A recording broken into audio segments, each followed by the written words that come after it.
بسم اللہ الرحمن الرحیم۔ السلام علیکم پیارے دوستو۔ حضرت ابراہیم علیہ السلام کے بیٹے حضرت اسماعیل علیہ السلام کے 12 بیٹے تھے۔ ان کی نسل اس قدر ہوئی کہ مکہ مکرمہ میں نہ سما سکی اور پورے حجاز میں پھیل گئی۔ ان کے ایک بیٹے قیدار کی اولاد میں عدنان ہوئے۔ عدنان کے بیٹے معد اور پوتے کا نام نزار تھا۔ نزار کے 4 بیٹے تھے، ان میں سے ایک کا نام مضر تھا۔ مضر کی نسل سے قریش بن مالک پیدا ہوئے، یہ قہر بن مالک بھی کہلائے۔ قریش کی اولاد بہت ہوئی، ان کی اولاد مختلف قبیلوں میں بٹ گئی۔ ان کی اولاد سے قصی نے اقتدار حاصل کیا۔ قصی کے آگے 3 بیٹے ہوئے، ان میں سے ایک عبد مناف تھے، جن کی اگلی نسل میں ہاشم پیدا ہوئے۔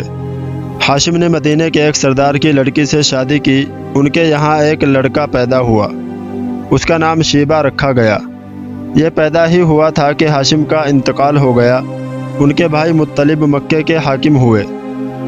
ہاشم کا بیٹا مدینہ منورہ میں پرورش پاتا رہا۔ جب مطلب کو معلوم ہو گیا کہ وہ جوان ہو گیا ہے تو بھتیجے کو لینے کے لیے خود مدینہ گئے۔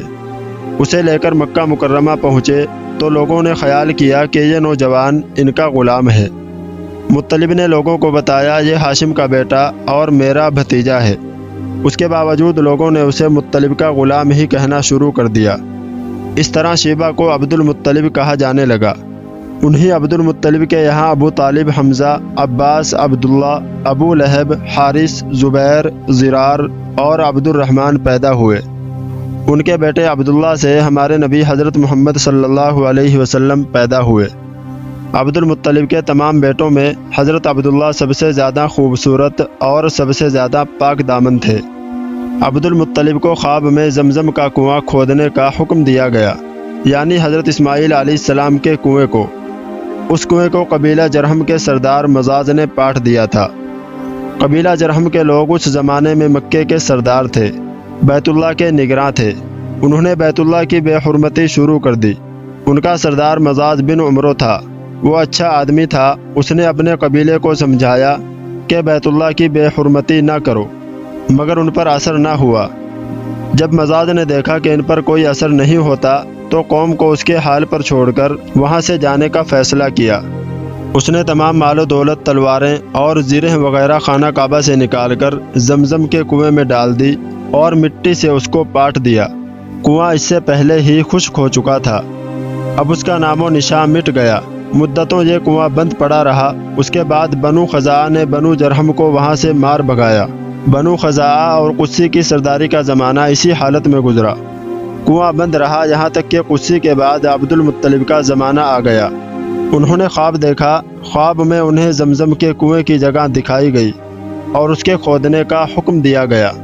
حضرت علی رضی اللہ عنہ سے روایت ہے کہ عبد المطلب نے بتایا، میں حجر اسود کے مقام میں سو رہا تھا کہ میرے پاس ایک آنے والا آیا۔ اس نے مجھ سے کہا طیبہ کو کھودو۔ میں نے اس سے پوچھا طیبہ کیا ہے، مگر وہ کچھ بتائے بغیر چلا گیا۔ دوسری طرف رات پھر خواب میں وہی شخص آیا، کہنے لگا برہ کو کھودو۔ میں نے پوچھا برہ کیا ہے، وہ کچھ بتائے بغیر چلا گیا۔ تیسری رات میں اپنے بستر پر سو رہا تھا کہ پھر وہ شخص خواب میں آیا، اس نے کہا مظنونہ کھودو۔ میں نے پوچھا مظنونہ کیا ہے، وہ بتائے بغیر چلا گیا۔ اس سے اگلی رات میں پھر بستر پر سو رہا تھا کہ وہی شخص پھر آیا اور بولا زمزم کھودو۔ میں نے اس سے پوچھا زمزم کیا ہے، اس بار اس نے کہا زمزم وہ ہے جس کا پانی کبھی ختم نہیں ہوتا، جو حاجیوں کے بڑے بڑے مجموعوں کو سیراب کرتا ہے۔ عبد المطلب کہتے ہیں میں نے اس سے پوچھا یہ کنواں کس جگہ ہے، اس نے بتایا جہاں گندگی اور خون پڑا ہوا ہے اور کوا ٹھونگے مار رہا ہے۔ دوسرے دن عبد المطلب اپنے بیٹے حارث کے ساتھ وہاں گئے۔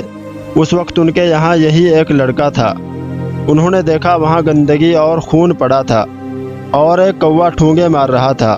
اس جگہ کے دونوں طرف بت موجود تھے اور یہ گندگی اور خون دراصل ان بتوں پر قربان کیے جانے والے جانوروں کا تھا۔